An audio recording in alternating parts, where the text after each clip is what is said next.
Welcome back, students. Um, I will be recording our sessions from now on beforehand, as you got from my announcement. Today's lecture, this particular video one, will be on the middle basically from slide 37 onward in our lab 3.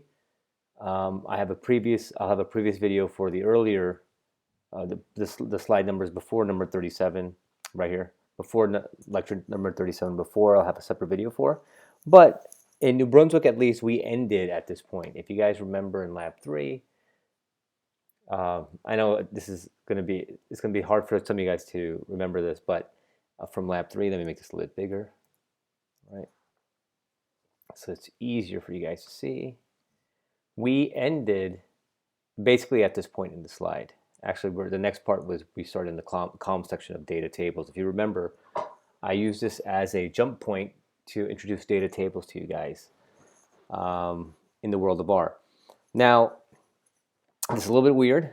I understand that. I will, if you understand all the material in the video, right, because this is all pre-recorded, loaded up on YouTube, you don't have to log in our class time. That is basically going to be office hours. I'm basically using our normal class times as office hours now, because when you're doing coding, occasionally you guys will have errors. It's hard for you guys. It's going to be hard for you guys to follow along when you guys have errors. So I wanted to make the video beforehand so that when you guys come during office hours during our normal class times, I can actually help fix your code and answer any question and answers. All right. So basically, our class time now turns into recitation. Okay. So let's just jump right into it, right? If you guys remember the data we're now using, if you go to Blackboard right here, all right, let me make this bigger. Right here, data.rds and pricedf.rds, right? These are the two files we're using. Data.rds, if you remember from, I guess, 2 weeks ago, that is the fundamental data. That is the data that has the balance sheet, income statement, cash flow statement, data items in it, in a nice grid pattern. You guys will see it. If we saw it before, you guys will see it again. Price DFRDS, here I cheat and I make a price table for you guys, historical table for these stocks using QuantMod. And I will show you how we do it with QuantMod. It's just that it's really zaps your internet. So usually when I do it in my office at Rutgers, it takes about 40 minutes to do, right? But I think I'll have a separate video for that. I'll shoot that from my office.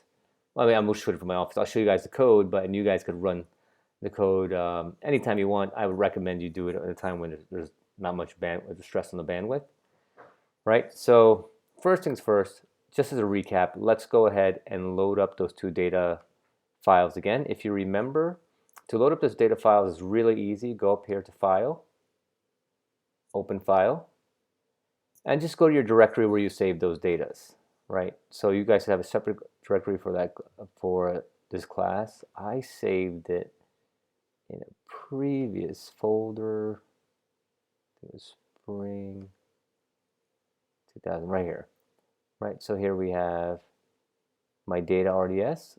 I just open it, and this box pops up. And again, as a reminder, it's just asking you, hey, what do you want this table, this RDS table, right? Because again, that RDS extension, guys, that RDS extension basically means, if you guys remember, it's a data object. It's a R data container stored on your hard drive. Okay, so it's basically asking us, hey, what do you want to name it? And we'll just name it. I'll keep it data. I think in my slides I have it as data df. Here I'll just name it as data. It's fine. Whatever you name it as, just keep it consistent. And over here you'll see it pop up. And just as a recap, you see this small little window over here where my mouse is over. If you click on that, you get the nice little table that pops up. All these columns, all these dates, etc., etc. All right, I'll close that up. And I also need my price DF table, so right here, this particular one, so I'll load that one in as well. Again, File, Open File. And in the slides, yes, by the way, in the slides I show you a different way to do it. And I do that because I want you guys to get comfortable saving your data containers. Because a lot of times for different projects, at work or in school, you'll be using R, or you might start using R, and you want to get when you're transforming that data, doing certain analysis, you want to save it. So I show you guys how to save as RDS. So here's my price df.rds. I open it, and again, it's asking me, do I want to keep the name like this? That's fine. I click OK, and you'll see that name pop up like that. Boom, done. All right. Another thing we did from last week, if you remember, we loaded up data table using the install packages. Once you did that once, you don't have to do it again, but we have to call it every time we want to use it using the library command. That's basically like an import. If you remember again, the reason it's just like QuantMod. The reason we don't want R to load up every library into our memory is because your computer will come to a standstill. So we only call these packages when we need them. So I go ahead, I run this. You see all this little stuff pop up here, that's okay. And now this is the command we're going to use right here, setDT. And setDT basically converts our table into a our data frame table into a table type data container, because if you remember, the classic one is data frame right here. So here, before we do that, in line 6, I'm just going to execute this. And again, we all did this already before. We rename the tables. Now I convert that table into a data.table. And if you run class right here, down here it shows you, hey, this is a data.table, right? And from here, I use this as a jumping off point to basically show you, for my Bates students, a lot of you guys have done data tables, so this is a refresher. For my non-programmer students, this is different. This is new. But I was showing you how to basically slice and dice the data table, right? And in our slides, we did everything up to basically lecture 8. We actually stopped around slide 38. So that's basically what I'll pick up in this video at this point, all right? And again, if you don't remember any of this, I'll have a separate, there's another video that will be all the slides before 38, all right, if you want to just review that.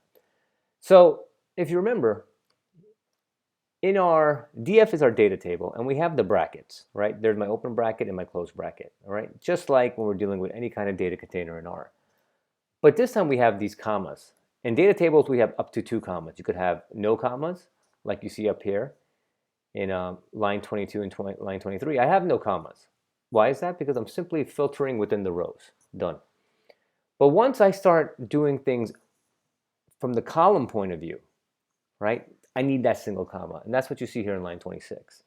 Now, what I was showing you guys here in line 26 was if I want to take a subselection of that table, of just all the rows, notice to the left of the comma, where that cursor is, it's blank, right? The reason it's blank, because I want all the rows. I'm not applying any filters.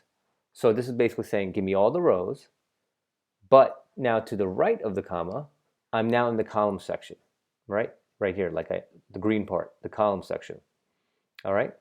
And here now, I'm saying, give me all the rows, but just the date and ticker column, okay? Now, notice the syntax here. You guys have been getting used to doing C parentheses, right? But now notice you guys have a dot parentheses, right? What is going on there? That dot parentheses is the syntax in the world of data tables. You'll only see that within data tables. And basically it has the same, think of it as the same way, the same concept as C parentheses.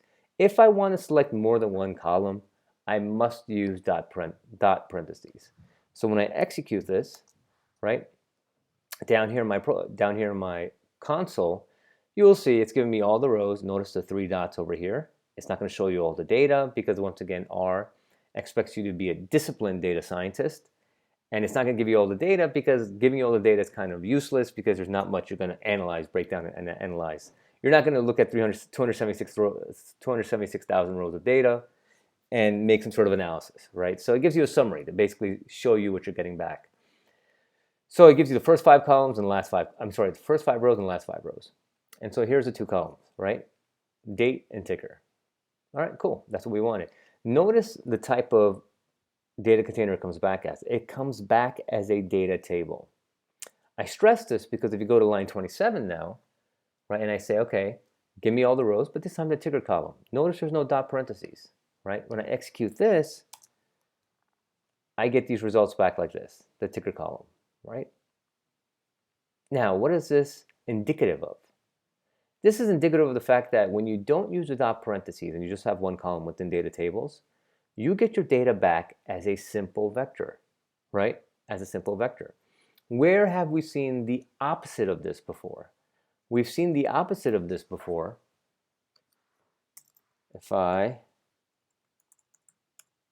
were to go ahead and call in quantmod, all right, and let me call in Tesla, got my eye on Tesla.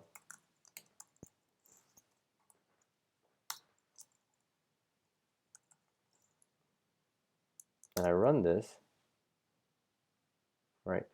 If I were to, now my table is Tesla, and again, if I simply do, give me all the rows and just one column, just a closed column, right? And I run this, you will see when I just take the one column, it comes back as a XTS table. Because remember, the quantmod tables, they're what we call XTS tables, as opposed to data frames, as opposed to data tables that we're working with right now, which DF is up here right now. So notice it comes back as all the rows, but just one column. Okay, but it's still an XTS table. That's different here in line 27. In line 27, when I execute just one column, the results come back to me as a simple vector. It's not until in line 28 where I actually put dot parentheses around that ticker. Boom. Okay, it's still one column, just like in line 27, but this time it's coming back as a data table, just like in line 32 for the quantmod table, the XTS table. That result comes back still as an XTS table. In line 28, when you use the dot parentheses, it comes back as an XTS table. And obviously, if anytime you're choosing more than one column, it's going to come back as an XTS table. I'm sorry, as a data table, because of the fact that you're using the dot parentheses. All right. So basically, and I'm sorry, this is kind of weird for me because usually I look for feedback from you guys, so I'm just talking to myself basically over here. But I feel like Stephen Colbert doing the Late Show. But anyway, this is the way it is, and that's basically with the column section. Now, also what's cool about the column section here is that we can apply functions directly on those columns within data table. For example, I have that column OI, operating income, right? OI is the operating income. If I do DF, all the rows, OI, it gives me all the operating incomes over time for all the tickers, right? I can do math directly on, or mathematical transformation, or take some stats directly on that column. If I apply the function mean on OI, bam, I get the number, 109. And obviously, it's in sets of thousands or millions. But that's the average OI in my data set, okay? Across time, across all tickers, that's the average OI. And I did that transformation directly in line 35 within data table. I called OI, and I applied a function to it. Now notice my value I get back as a simple number again. Simple number, or as an R, a single number vector. Because remember, vectors are the basic building blocks of R as opposed to Python. All right, and we can apply multiple functions in the column section, right? Let's say I want to get I want to get some summary information about OI. I don't want just the mean. I want standard deviation. That's what SD is. The minimum OI and the maximum OI. I can apply all these functions at once. I'm just going to use the dot parentheses to do it. And when you do that, copy and do this, you'll see an interesting thing happen to the results. All right. First off, notice we're using dot parentheses. Now, what did I just say before? Anytime you're using dot parentheses in the column section, your result comes back as a what?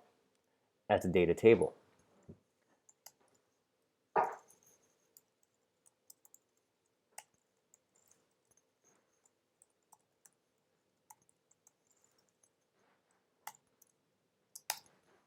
I run this and look down here in my console. All right. This comes back as a data table. But there's something interesting that happens here. What is V1, V2, V3, and V4? You see, because the result comes back as a data table, when you're doing these transformations, Just like in SQL, when you're doing aggregations. R has no idea what those column, it's coming back to the data table and it wants to give some sort of column name, but it has no idea what those column names should be.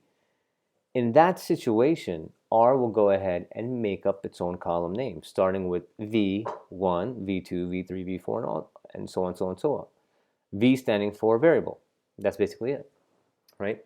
So that's where your V1, V2, V3, V4 come from. Anytime you apply a function in the column region of your data table, the result, if it's not coming back as a single value, like over here, like we just did it on one column, right? If we're employing the dot parentheses, it's going to come back as a data table and it's going to make up its own names for those columns, starting with V1 and going onward, V2, V3, V4, V100, whatever. It's going to just keep going, right? We can store the results in another table and rename the columns because, again, dot parentheses is coming back as a data table, all right? So over here, let's just copy this. Run this line right here. And you see a BB pops up over there, right? I can click on that right there, a little box. Boom, it's a table. One row, but it's a table. From here, I can go ahead and change the names of the column to make it a little more easier for me, so I know what's going on, right? And to change the names of the columns, we did this before, previously. We used the same trick again. You call the names function on the actual data table, and then you, using the C function, you write the names of the columns you want. Now remember, when you're doing this, you're changing all the names of the columns, so you have to put a name for each column you have. So we'll do names, BB, C, the first one is mean, second one is standard deviation, third one is min, and the last one is max. I run this, click on the BB over here again, and you'll see it has those new column names. Easy, all right? Very easy. Now, okay, cool, excellent. We got summary information about operating income for our whole data table. But, let's say we wanted that according to dates. Or let's say we wanted that according to each individual ticker, right? Now we don't want to apply those summary functions on the whole data.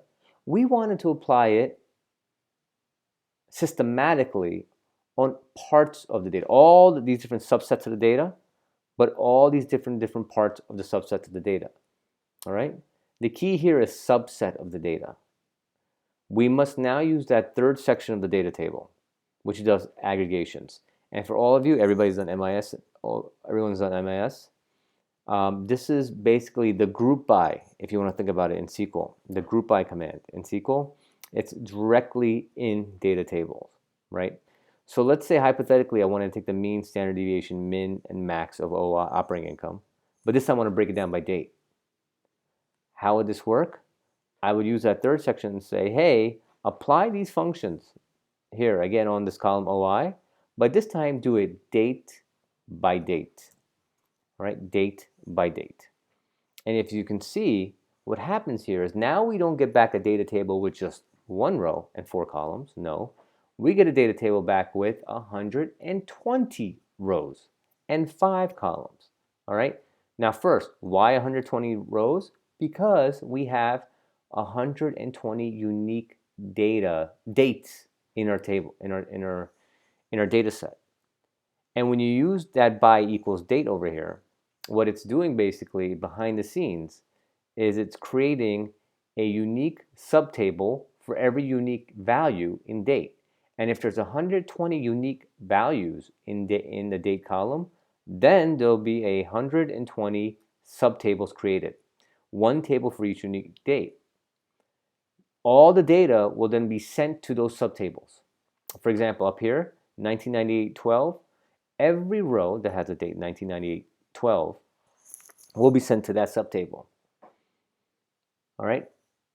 Once all the data is now broken up by subtables, then the functions are applied to each subtable. right? Each function is now applied to each subtable. And then what happens is the results of each one of the subtables are then combined into one table and given back to us as an output. And that's why you see over here 120 rows. Now, in addition to this, you see that we have the V1, V2, V3, V4 column like we did before, but you notice we have this additional column called date. The reason for that is once you use the by part, by equals date, this date has to become one of the columns. And it has to become one of the columns so we can differentiate, okay, these are the results, the mean, standard deviation, min and max for this date. This is the mean standard deviation min max for this date. This is the mean standard deviation min max for this date, etc., etc., etc. So whatever you have, whatever columns you're going to have in there, they will show up in here as well, along with your results as V1, V2, V3, V4. Notice also whatever column that was here in the by, that column name was preserved. That column name was preserved, as opposed to V1, as opposed to the mean, standard deviation, min, and max, because again, these are functions that are being applied. All right. So let's go ahead and write that up. I'm going to just grab this part right here. Okay. And I'll save it as something also, so you guys, it's easier to see that way. So I'll call this BB date equals df. Everything here is the same, but now we have that second column is now in play. I simply do by equals date. Right. In my table, by the way, notice I have a lowercase date. It's because when I was renaming the columns in this table, I made it lowercase as opposed to my notes. I should have kept them more consistent, but that's the only reason that's lowercase. Just make sure when you guys are writing this, the syntax, you guys are following whatever the names are in your column. I go ahead and I run this. Up here I have BBT, BBDT. Click on that, and here we go. It's all here by date. It's all here by date. All right. Now, what if we wanted to find the mean, max, min, etc. for each particular date in each particular ticker? Now, that's kind of silly, right? That's kind of a silly thing to do, because what ends up happening here is each ticker, each date is going to be unique, right? But I do this so you guys can see that, hey, you know what? You can have multiple columns here. You can have multiple columns here when you're doing your when you're applying these functions or you're doing any kind of aggregation. So here we do it by ticker and date. Just copy this. Right? You can do the group by, the by part when you create the subtables. You can do it by any combination of columns you want. It doesn't have to be one column. So here, if I do ticker and date, I need now the dot parenthesis here again, guys. Once you have more than one column, you need a dot parenthesis. And if I execute this, you'll notice I get 276,000 rows. Now again, why is that? Just like I said before, when you have more than one column here, the subtables that are created, they're created using the pairing of the unique values of ticker and the unique values of date, right? So we already established the fact there's 120 unique dates in our data set, right? If you pair each date with the unique tickers and ticker, well, that's going to give you the whole data set, right? That's going to give you the whole data set. So for that reason, we get 276,000 rows. All right. And this is the results we get. Right. Let's go ahead and store this data for whatever reason in another table called BWS. And the reason I do this is because you notice, right? I'm going to do two things. I'm going to do two things after I do that. I'm going to change the name of the columns again, right? Also, you notice I'm also going to, the data over here, it's out of order. If you look at the quarters over here, right? Actually, this date seems to be in order. But I use this as an opportunity to basically show, oh, actually, no, I'm sorry. We're missing data because we have 1988 data, and for some reason it's missing over here. So what we want to do is let's say we want to change the order, right? I use this as an opportunity to show you how we can order data tables. All right. So here, let me save this.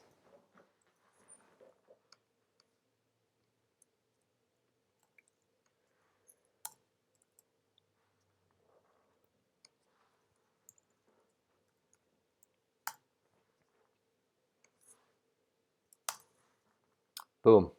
Got BWS up there. Let's change the column names.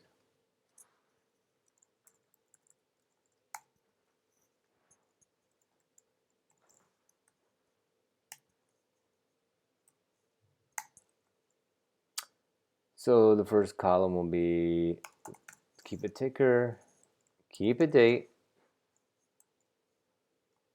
mean, standard deviation, min, and max. All right.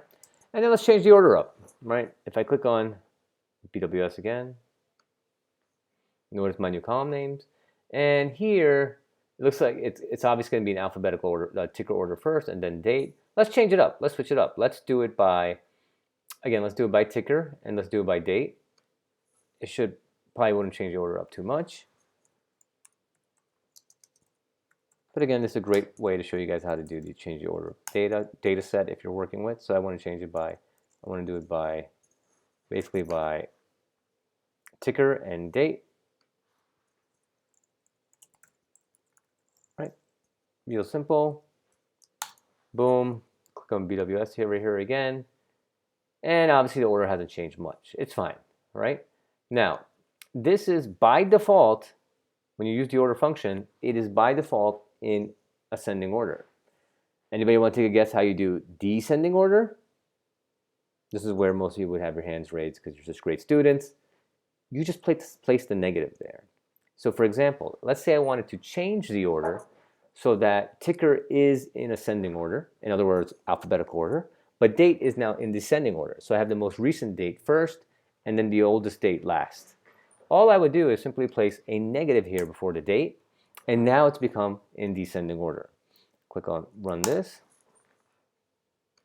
BWS, boom, and now you see I have ticker A, but now look at the date.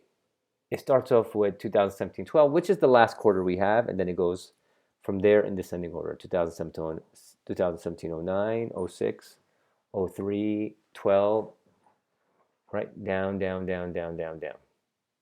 All right. So that's basically how we do orders. All right, now from here, okay, I'm going to show you the shift function. And this is a very powerful function because we need this function to do to calculate our earnings yield.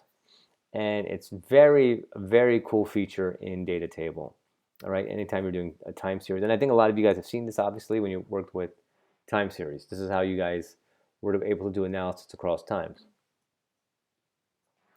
using your different data tables. So here, what is happening in the shift function? Let's say we have this table right here.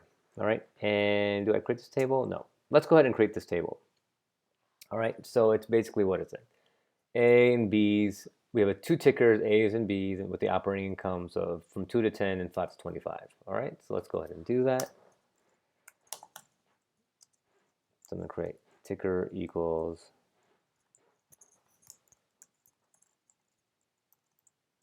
using the C function. In the C function, I will repeat A 5 times, and I will repeat B 5 times.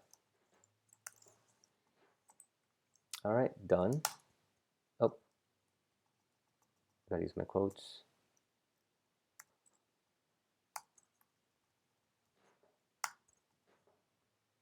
Excellent. Boom. All right, and now I'm going to do my OI, which is basically I'll use my sequence here now. 2 to 10, steps of 2, and I believe it was 5 to 25, and steps of 5. All right, now I'm going to make a data table out of this. And how you make a data table is very simple. I'll call this example. What did I call that table in my notes? I called it DFTXP. All right, sounds good. To make a data table on the fly. Again, just use the data table function and just apply the vectors right in the parentheses. Just make sure those vectors are the same length and the same size. I go ahead and run this. I have my df.exp right there. So here I have my table that's in my slide, right? With all its glory. Why are we doing this? To show you guys the power of the shift function. Now, before we jump into this is kind of advanced. Let's do a simple example. Let's say hypothetically I want create a new column called OI2. And OI2 will be each row's previous OI. Got that? Each row's previous OI. So for example, for this first row, it'll be NA. It'll be NA because there is no previous OI for this row. When we come here to number 2, line 2 of this data table, this row's previous OI is what? It's 2. So that will be 2 over here for OI2. Over here, number 3. This line's previous OI, what is it? It's 4. That would be here. This line's previous OI, right there, 6, right there, etc., etc., etc. How do we do this? The shift function. df.exp, that's our table. I'm doing this to comma blank. I'm doing this to all the rows. And in the column section is I will place the new column. I start off with the new column name that I want, OI2. Now remember, when you create a new column in data tables, you are going to use colon equals, not equals, but colon equals. And yes, you can create columns within the brackets of data tables. Again, the versatility, it's very versatile. The power is there, right? So OI2 is a new column being created, all right?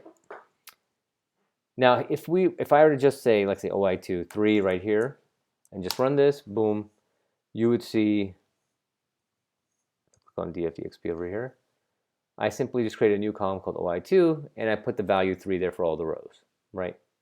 Very simple. That's the way it works. It's not going to be that, obviously.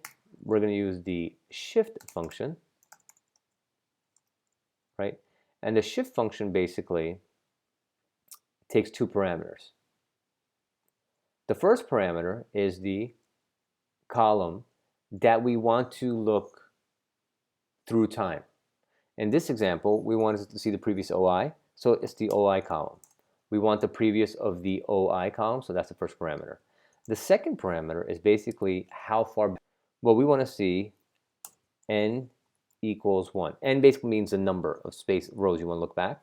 We want to look back by 1 row, so I put 1 there. I execute this, and now let me click on df.exp. Ladies and gentlemen, what do you see?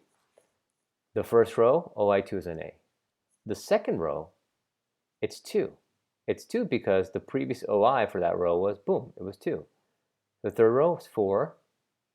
Fourth row was 6. Fifth row was 8. Sixth row was 10, right, because that's 10 over there. This one was 5, and etc., etc., etc. Just like we did before, right? Just like we did before. Now, all right, that's cool.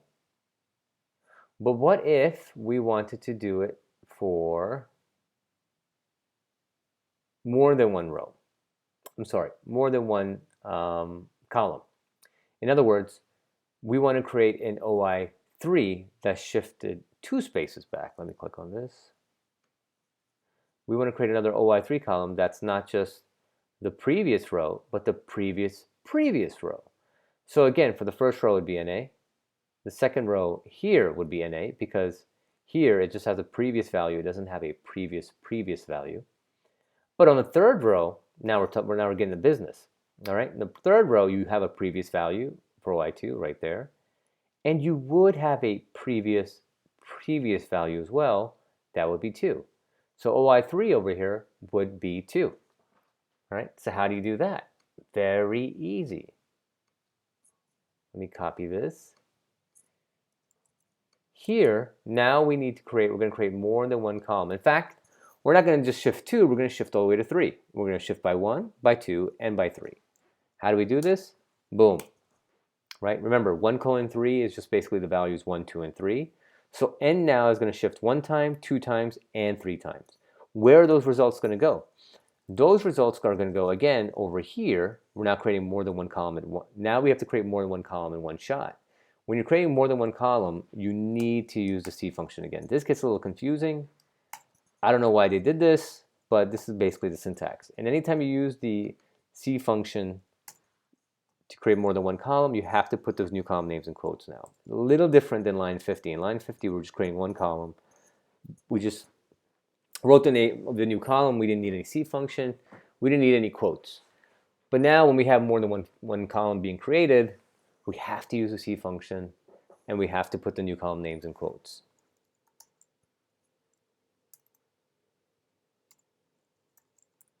Three. Oh, let me get rid of that extra comma right there. And OI4, right? Now I execute this.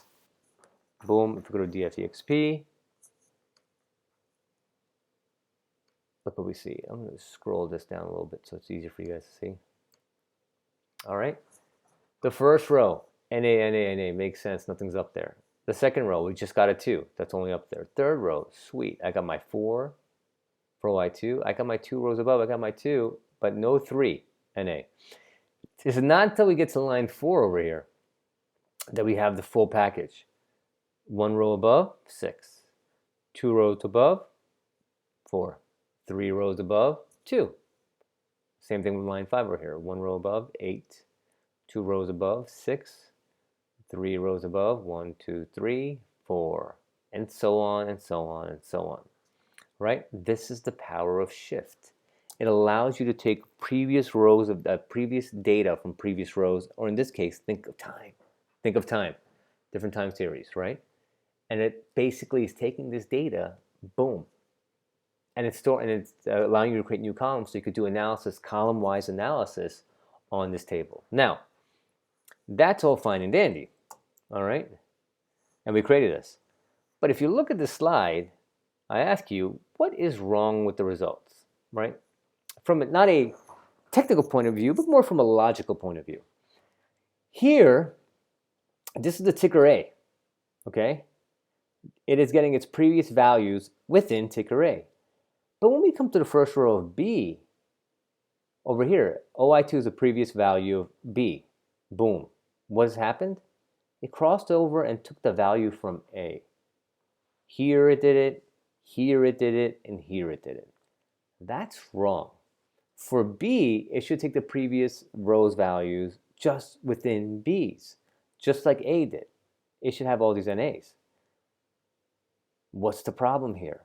It shifted across the whole data set, as opposed to shifting within each subset. In this case, the ticker subset.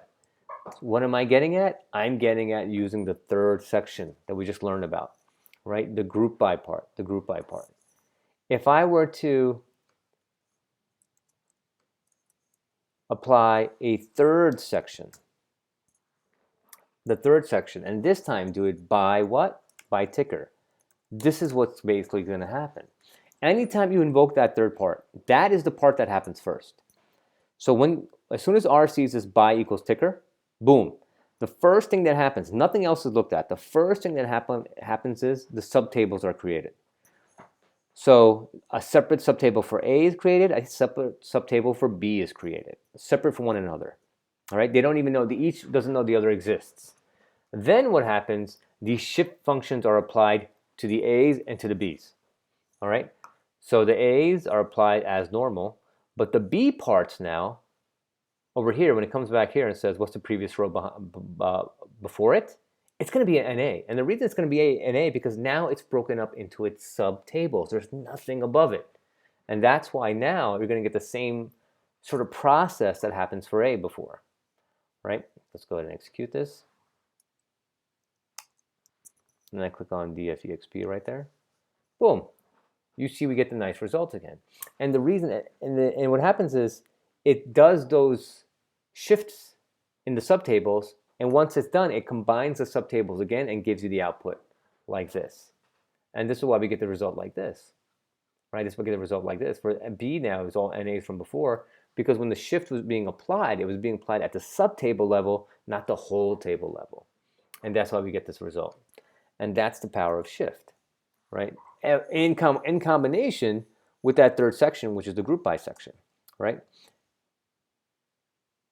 Right? And now, ladies and gentlemen, we can go back to our original table, DF, and calculate our income average, right? Because now you guys know how to get our previous operating income. If you remember our formula, scroll all the way back for earnings yield. Remember, the whole objective here is calculating earnings yield, guys. Go back here. The numerator is what? The numerator is the average of the operating income and the three previous periods of operating income. We're taking the average. That shift function is what we're going to use to get the previous operating incomes. We have all our other data minus 1. Oh, it's not highlighting the price part. Okay, it's supposed to be the price part. Right? But let's go ahead. Go back to where we are. Let's go ahead now and get the right operating income that we need.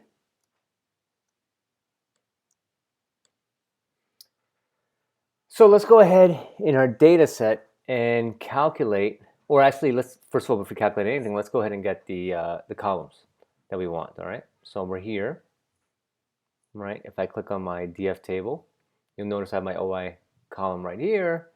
And well, I mean, obviously before we do anything else, let's make sure our data is in the right order. So I'm going to go ahead and do DF equals DF bracket. All right, order. We want to order it by ticker, and obviously we want to order it by date. And I'm sure it's in the right order. I just want to confirm it that it is. All right. So here I have DF, and now I'm going to go get my previous OIs. Notice the first couple are 0. That's fine. It's back in time anyway. So I'm going to do DF bracket, comma,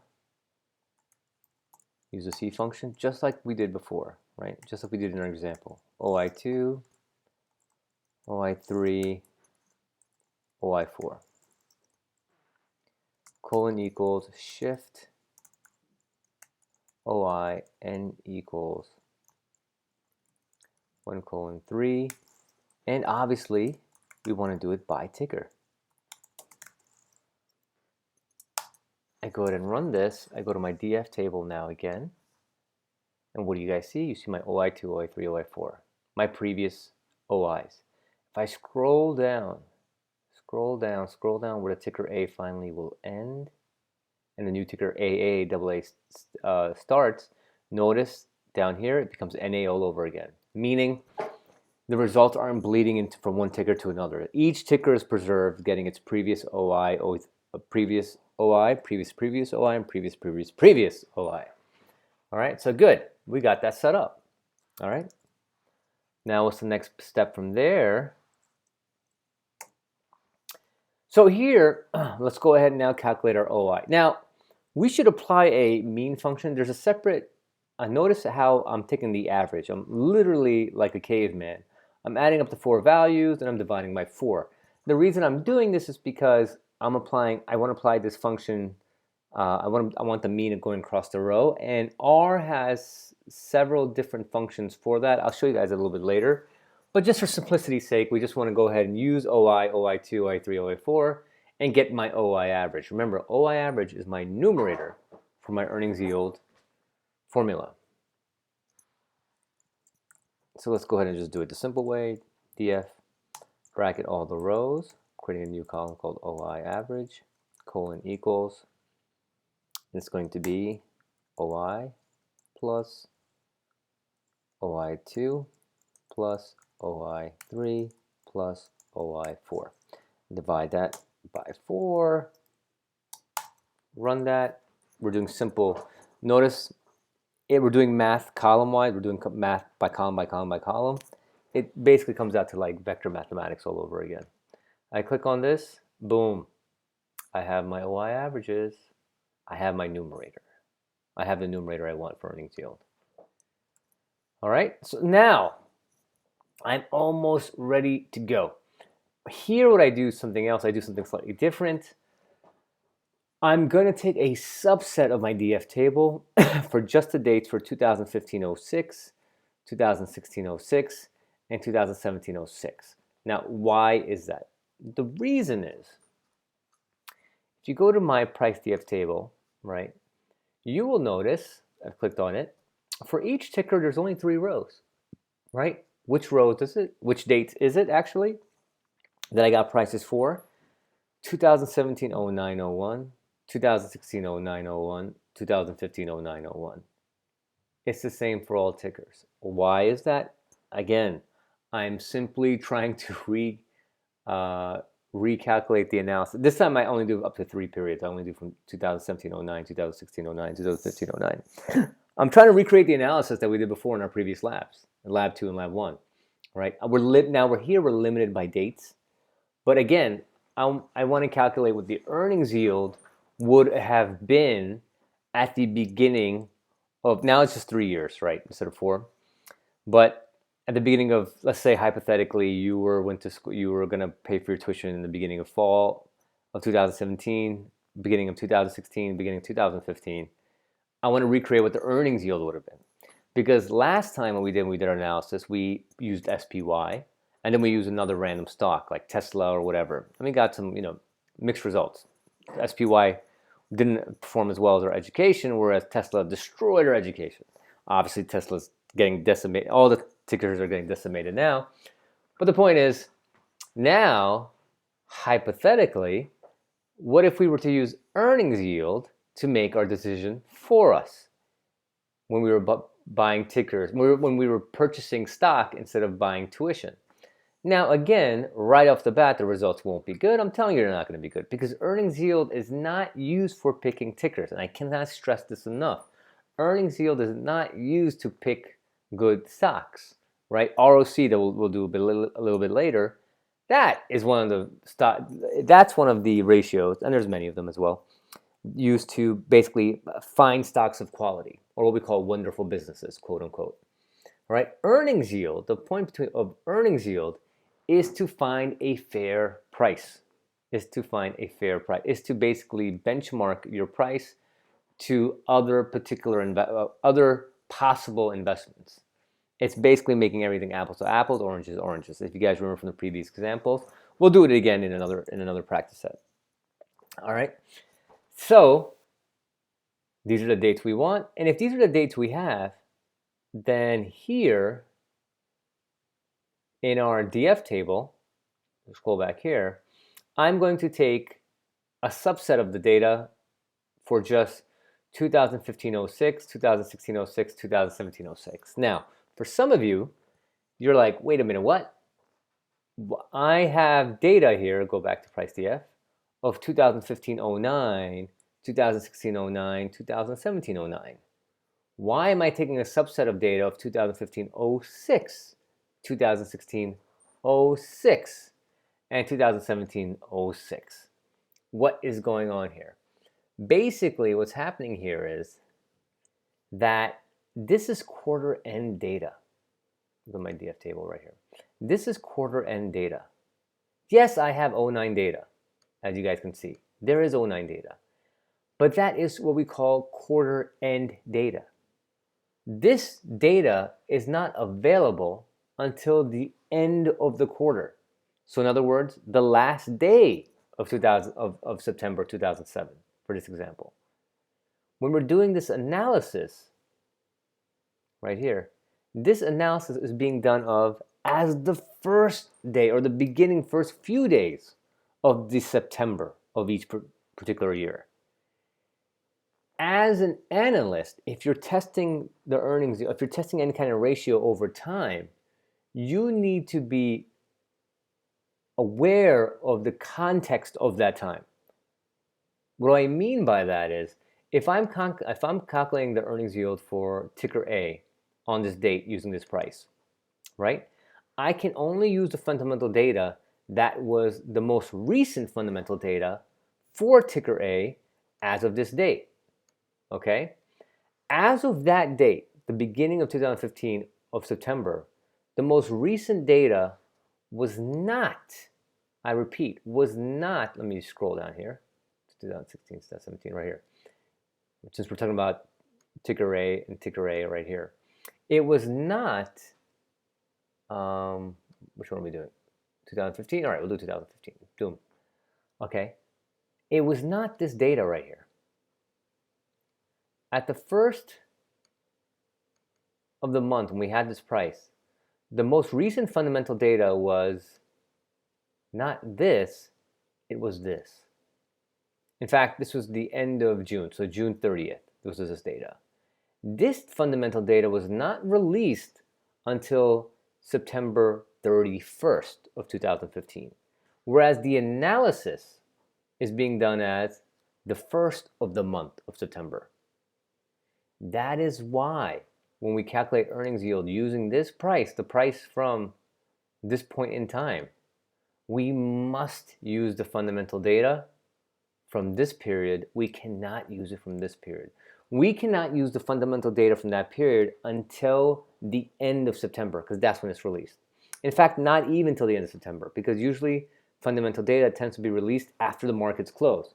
So it wouldn't be until the beginning of October that we could start using this fundamental data. That's when it was present or publicly available to crunch our earnings yield. And that is why here we're using 2015-06, 2016-06, 2017-06. And that's why I'm taking that subset. So let me go ahead and take that subset. And this is just, we don't have to do this. I just do this so it's a little bit easier for you guys to see this visually, because it's the first time you're crunching data like this. And again, I'm going to use different tricks that we did from before. All right, so here, if you guys remember from previously, I'm going to create a simple example here. As I said, we have a simple table right here. We could use the OR methodology to do this, or I could use the in command to do this. I'm going to go ahead and use the in command. It's just a little less typing, a little more easier. So I'll do df2 equals df bracket, and I basically want where date column has the values either 2017-06, I don't need quotes because that column is numbers, 2016-06 and 2015-06. I run this, and now if you look at df2, guys, did I run this? Hold on, I'll do this again. Cool. I run df2 now. So now if you go to df2, guys, first off, right off the bat, notice my df table here is 276,000 rows. Here it's 12,240 rows. I click here, and look what happens. I just have the dates that are supposed to correspond to the dates in my price table, right? Kept it real easy. Kept it real easy. Now, you guys pretty much know what has to be done next. What has to be done next now is, if you look at the first 6 rows of price df, I have that right here, and then my df2 table that we created is right here. All right. Notice the date and the dates and the tickers. Okay. I have a date column and a ticker column in my price df table. They're capital. I have a date and a ticker column here, and I think in my actual lab, in my actual data set that I'm working along with this, my date is lowercase 2. That's fine. Right? But the problem here is that the tickers are not a problem. Tickers are just text. It looks like they're whatever. But the dates are a problem. Notice that they're in different formats. Right? Notice how they're in different formats. This is going to be problematic for us, because what we want to do is we want to basically apply a VLOOKUP on the price df table and grab that price and stick it in my df2 table. The reason I want to do that is because, look, my df2 table has all the data. It's just missing the price table. It's more efficient for me to take that one item right here from this table and bring it here, rather than bringing all these items over here and bringing it to this table, right? So that's just common sense, right? So how do we deal with this, right? If you do apply remember the str command is a summary command. It's basically a summary command on the tables, right? If I do use the str function on price df, right, you see we have the price column, nice. It's a number, cool. We have the date, column, it's as a date. It's actually a date object. It's formatted as a date. And yes, this is how dates are formatted in R. YYY-MM-DD. This is the years in the 4 digits, the month in 2, the day in 2. The ticker is a character. Okay, very nice. Let's look at DF2 now.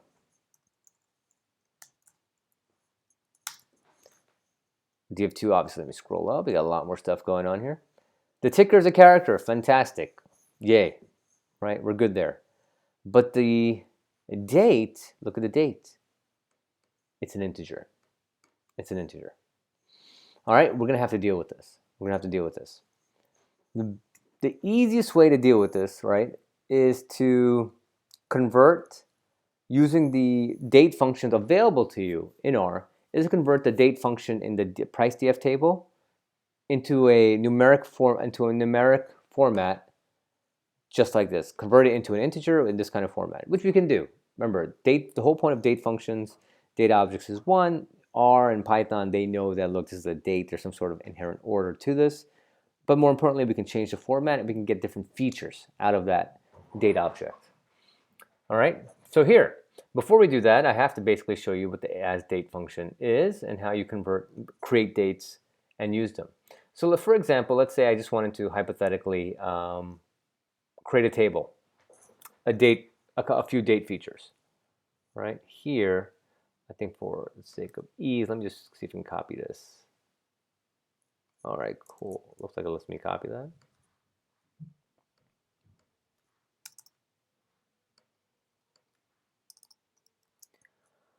Alrighty, here, remember, be very careful when you copy and paste from my slides. The quotes are always messed up. So let me go ahead and fix this.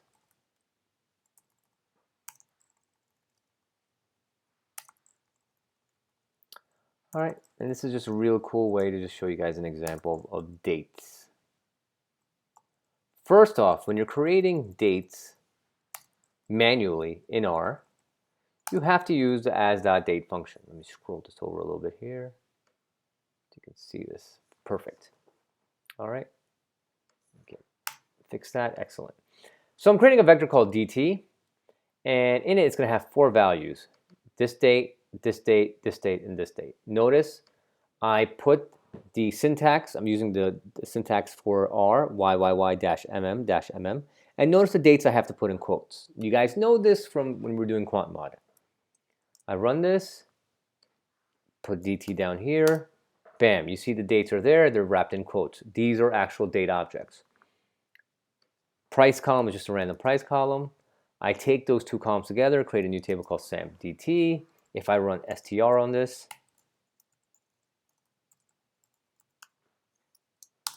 excellent. I have a date column, I have a price column. And as you can see, the date column is in fact as a date object. Great. All right, now from here, let's say I want to create a new column. That is basically just the years and the months, right? The years and the months. Now here, right, I have this, here, I'm skipping a step over here, but here what's happening here is I'm using in my existing table, I kind of jumped the gun over here. I actually meant to do this in SAMPDT, not here, but let's go ahead and do this in my sample table, all right?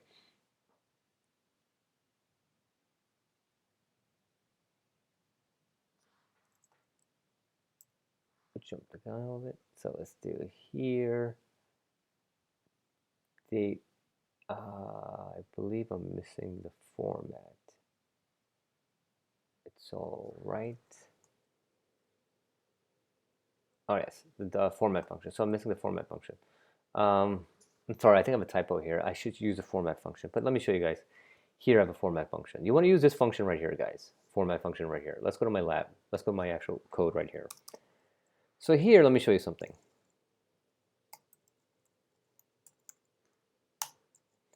For all the rows in the date column, right, I can change the way date is viewed. Let's say I just want to see the year.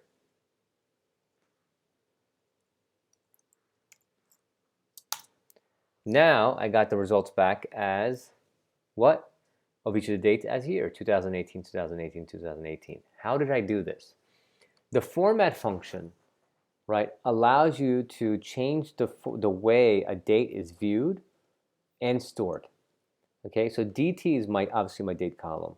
This second parameter, what the heck is this? This is a separate lingo within dates and within R, and I think Python kind of follows the same syntax here a little bit as well. And basically, this syntax allows you to change the way you want to display things. So capital Y means what? It means the 4 years. All right, let me see if I have the other ones. I don't believe I have the other examples. In another slide, I have the other examples. But let's say I want to do, let's play with this a little bit. Let's say I want to do, show the month space. Let me run this. Oh, that didn't do what I wanted to do. Let's see if this does anything. Oh, it doesn't do anything. All right, so capital Y is basically the year. Lowercase m is the month in a 2-digit way, so January 2018, March 2018, etc., etc., etc. D, lowercase d, is the day. So if I were to do space, oops.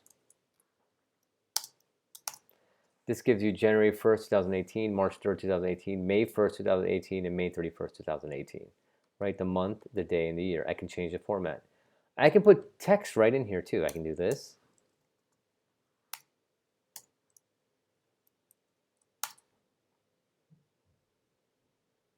Right?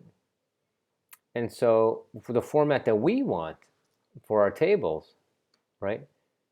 If you look at df2, we want to convert this, we want to create another column that has a format that is similar to this right there.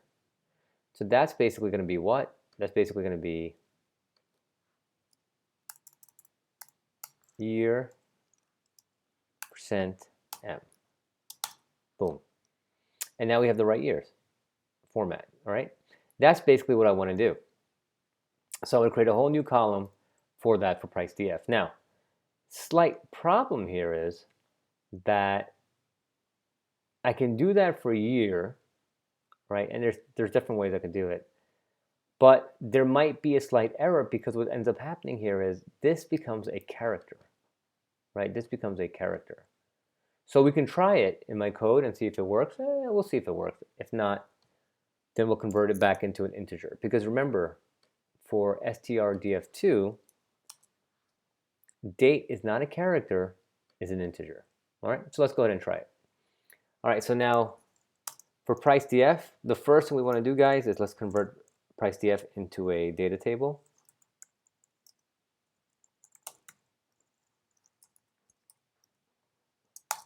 Excellent. Let's now create a new column in price df called period, and that's basically supposed to be that's going to be my new date column. That's in the same format as the one in my df2 one.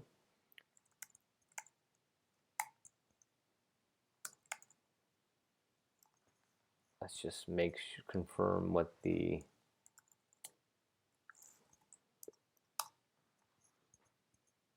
okay, it's in capital date. Excellent. And we want this format right here.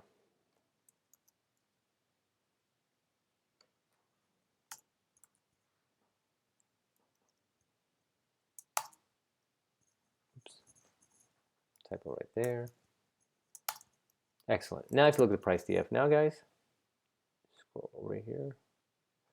If I look at price df now, I have that period column right there. All right. If I do str and price df, I have a period column. Notice it's character now. We'll see if it lets us join it. Okay, we'll see if it lets us join it. Now, on to the VLOOKUP part.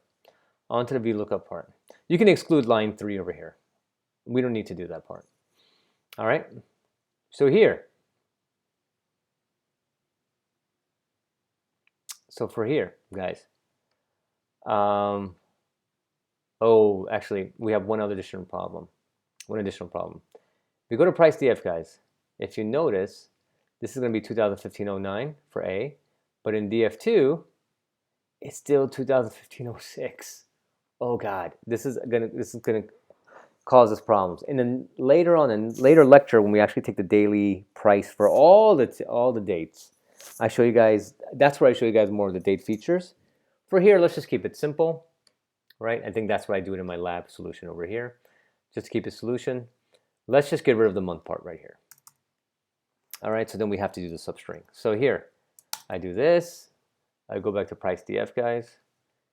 And if you notice, it's now just a year, 2015, 2016, 2017. And this will work. This will work because we only have 3 points in time. 2015-09, 2016-09, 2017-09. Later on, it's not going to work. We're going to need more description in our data. We're going to need more granularity in our data, in our period.